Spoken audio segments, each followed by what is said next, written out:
Hola, ¿cómo están? Pionero fundador de la televisión chilena, protagonista desde sus primeras emisiones, voz inconfundible en la radio y la televisión. Para generaciones más recientes, quizás el conocimiento viene del rol decisivo que jugó en la franja del no, que significó la derrota de la dictadura en el plebiscito. En sus libros, Reflexiones de un iluso y Confidencias de un locutor, podemos seguir la pista para entender por qué con esa historia llega de repente a ser un outsider de la televisión. Vamos a tener la posibilidad de conversar entonces de esas relaciones entre el poder, la televisión y la cultura. En un minuto conversamos con Patricio Bañados.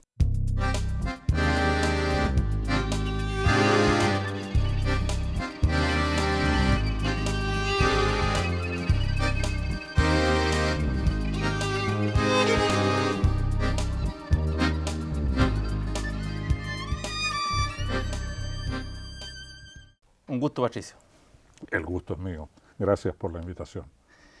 Patricio, tu voz se puede hoy día escuchar cotidianamente en Radio Beethoven desde hace 28 años, es así. Pero obviamente llama la atención a muchos la ausencia tuya de pantalla. Sobran razones para preguntarse qué pasó después de ese momento épico de la franja del no, aunque por el cual seguramente los jóvenes te conocen más. Pero otros recuerdan el tiempo del Mirador, que dejó una huella en televisión. Pero lo cierto es que tu historia en la televisión chilena, Televisión Nacional y Chilevisión, terminó mal por una relación política complicada con los dueños del poder. Más allá de la anécdota, asumiendo que tú fuiste crítico de la Unidad Popular, opositor a la dictadura y crítico de la Concertación, ¿cómo concibes desde esa experiencia, que se puede seguir, ustedes la conocerán en el libro, la relación entre la televisión y el poder político y el poder económico? Esa relación se ha ido haciendo, aunque parezca verdaderamente sorprendente, se ha ido haciendo cada vez más estrecha. Y digo que aunque parezca sorprendente porque se supone que se nos ha impuesto en el país un modelo ultra neoliberal, yo diría ni siquiera neoliberal, en que cada uno tiene que vigilar sus propios intereses y por lo tanto hay absoluta libertad. El que quiere pone un canal de televisión y dice lo que quiere. Pero resulta que a pesar de lo que dice esa propaganda abrumadora, incontrarrestable porque no hay por dónde hacerle las respuestas, el mercado no es apolítico, el mercado es sumamente político, defiende ciertos conceptos que en nuestro país han pasado a ser dogma. Entonces, resulta que después de los años de dictadura, pasamos a esta que yo llamo pseudodemocracia, en que el poder político y el poder económico hicieron un matrimonio. Están profundamente entrelazados.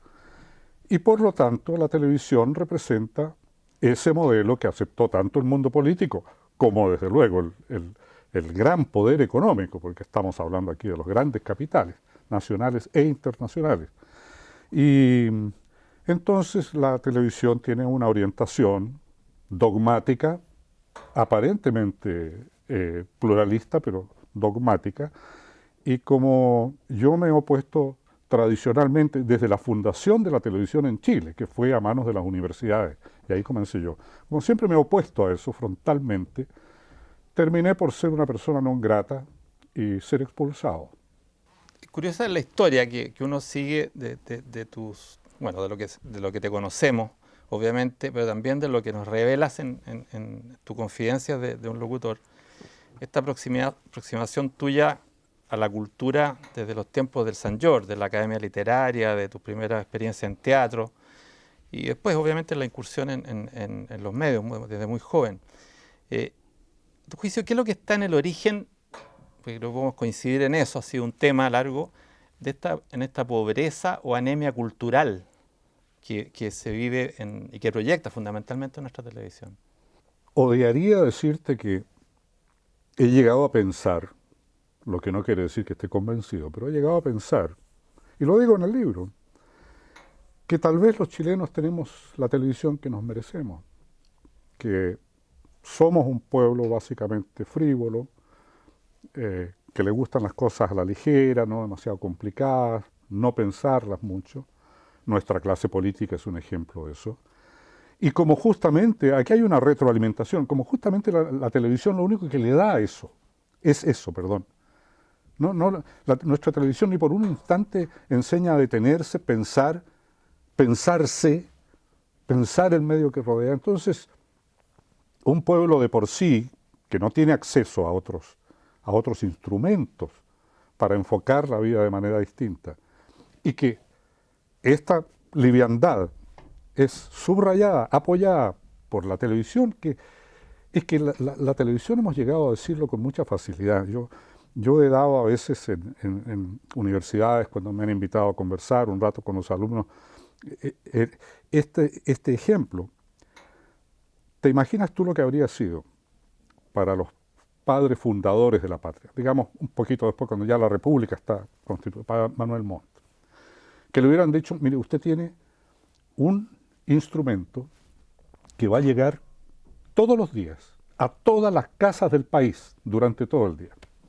Habrían dicho, pero esto es una maravilla, esto es magia, imposible.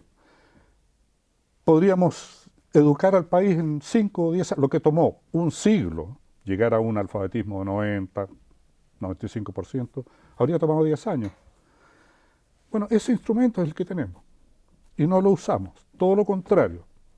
Alimentamos la frivolidad, la liviandad, lo instantáneo, por sobre la necesaria meditación, porque la vida hay que vivirla con distracción. Yo debo advertirte que yo soy un gran gozador de la vida. En la vida hay que pasarlo bien, pero eso no implica, digamos, pasar por encima de las cosas que verdaderamente importan. A propósito de eso, ¿cómo te cae ese concepto que lo acuñó el canal que tú conociste tanto por dentro en distintos tiempos, Televisión Nacional, esto de la cultura entretenida? Es un buen título que ilustra la oposición que se ha hecho muy hábilmente entre cultura y entretención, ¿no? Ese título lo dice todo y además es una síntesis de lo que se dice siempre. No, mira, es que nosotros no hacemos cultura, hacemos solamente televisión entretenida. O sea, se supone que si algo es cultural es aburrido. Y aquí no es que tengamos entretención en vez de cultura, tenemos distracción. Porque la cultura puede ser muy entretenida. A mí, no voy a dar aquí una clase sobre Shakespeare o cosas así, pero me entretiene mucho. Hamlet, por ejemplo, espero ciertos momentos. Y yo creo que a cualquier persona, pensemos en un niño de población aledaña a las grandes ciudades o en el campo, que en un programa se le diga, mire, preste atención a esto, y que lo toque por un segundo, algo que no tiene ninguna otra posibilidad de acceder si no es a través de ese medio, porque vive ahí, en ese medio pequeño, y nosotros le podemos proporcionar esa ventana. Entonces, es muy sintomático eso. O entretención o cultura, no pues. Si la cultura puede ser muy entretenida. Y ese título, cultura entretenida, o sea, mire, qué cosa más rara. La magia perfecta. Porque te voy a decir, como tú sabes, bueno, gran parte del público sabe, yo viví varios años en Inglaterra, trabajé en la BBC. Los programas humorísticos, que es una televisión eminentemente cultural, los programas humorísticos eran los más divertidos que he visto en mi vida, porque el buen humor es parte esencial de la cultura. Bueno, de televisión, poder y cultura, seguimos conversando en un momento con Patricio Bañados. 13C, con el auspicio de Banco Estado, Universidad Central, Editorial Planeta y Fondo de Cultura Económica, está presentando Off the Record.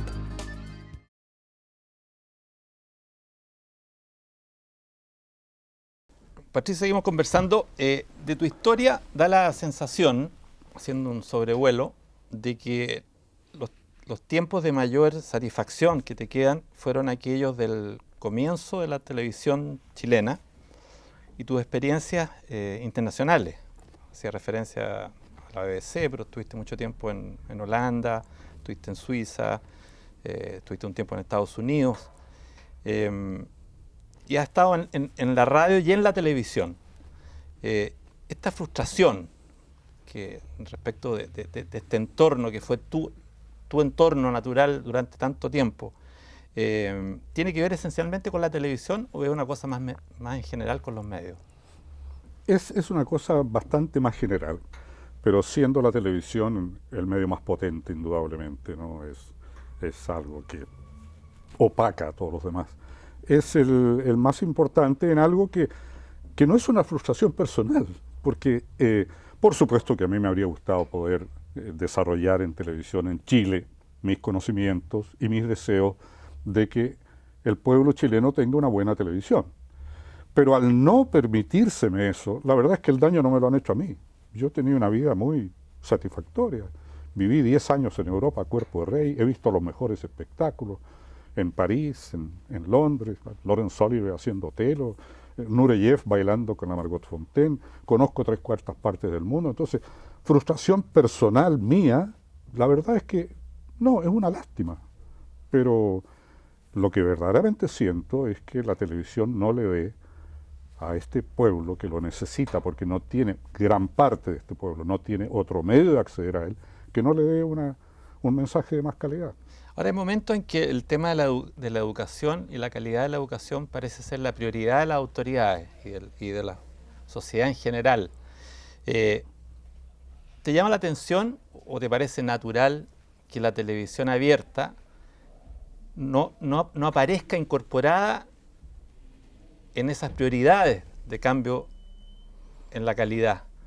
Porque pareciera ser, por todos ejemplos, has dado muy buen ejemplo de cómo, de la potencia que tiene la televisión para llegar a todos los hogares, de que sería un instrumento fundamental. Sin embargo, yo no he escuchado a ninguna autoridad que diga que elevar la calidad de la televisión pública, entre comillas, es parte de esta prioridad que parece hoy día obsesionar al poder en Chile.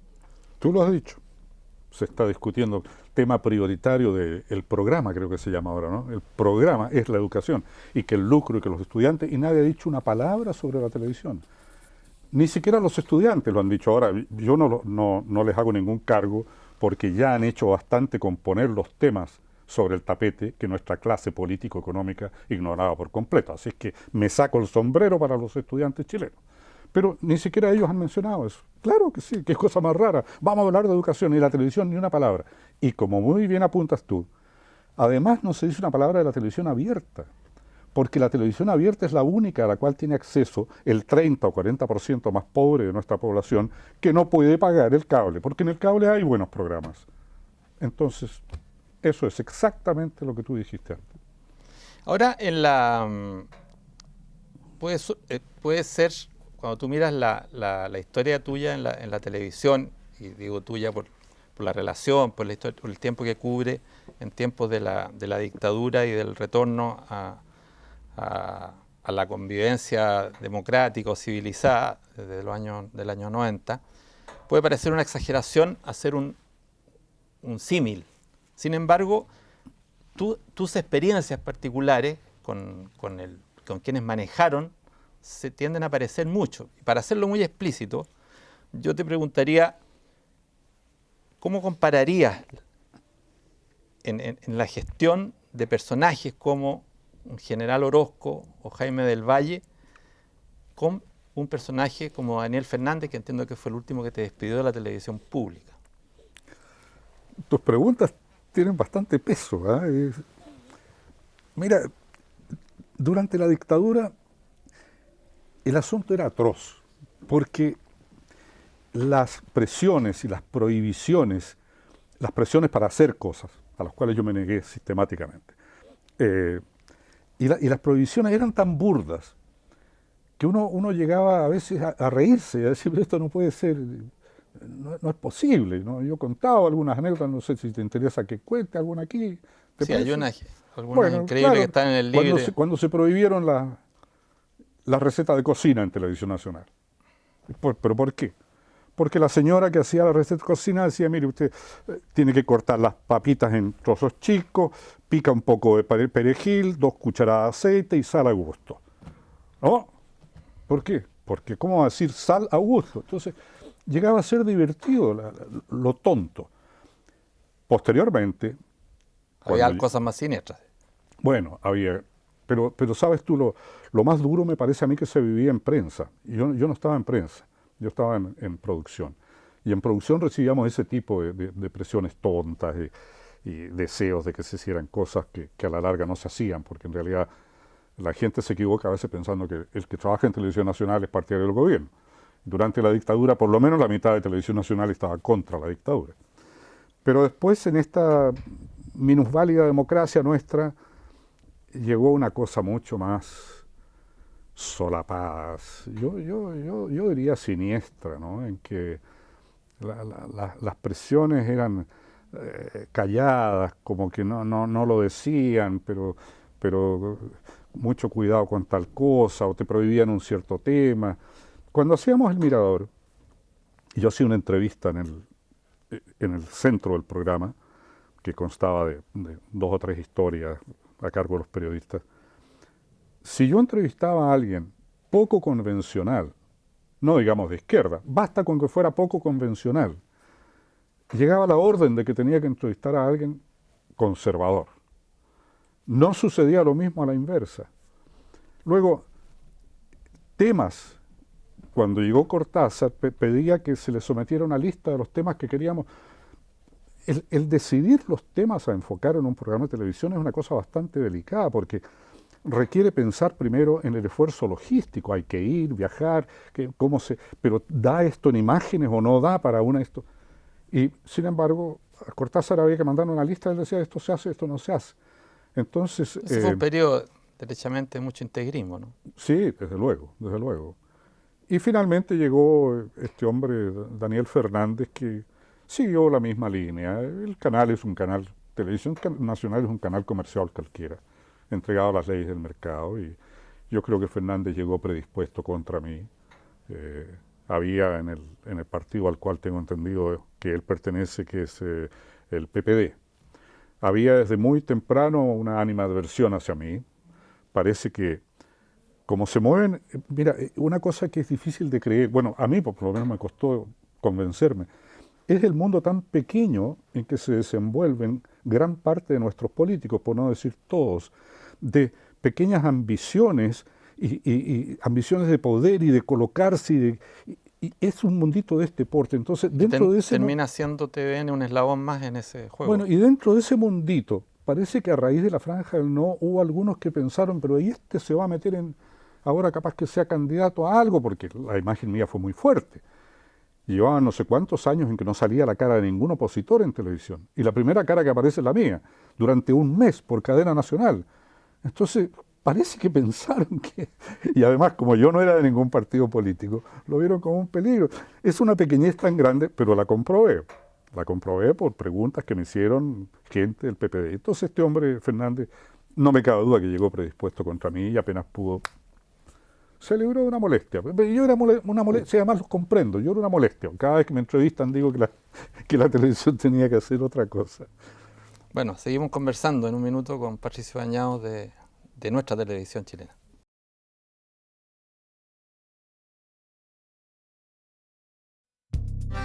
.13C, con el auspicio de Banco Estado, Universidad Central, Editorial Planeta y Fondo de Cultura Económica, está presentando Off the Record. Patricio, te iba a pedir que leyera un fragmento que está referido a un tema que para muchos puede sonar como tabú, hablar de él en televisión. Te lo pido derechamente ahí al respecto. Bueno, hay que ponerlo en contexto. Hace muchos años me sorprendió una noticia en la revista, en el diario La Segunda, diciendo que yo daba una fiesta en mi casa anti-Teletón. Cualquiera que me conozca sabe que jamás he dado una fiesta en mi casa, que era una gran fiesta además. Cualquier reunión de más de 3 personas me causa mareo, yo no soy un hombre de vida social, entonces es una cosa absurda.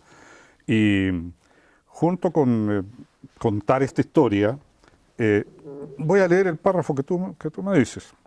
Dice: ahora y solo obligado por este ataque artero, el diario La Segunda, no tengo inconvenientes en decir aquí por qué nunca participé en dicho programa de televisión, porque yo aquí hago una distinción muy grande. Yo en lo que no he participado es en el programa de televisión de la Teletón. Correcto. Al final lo digo por lo menos.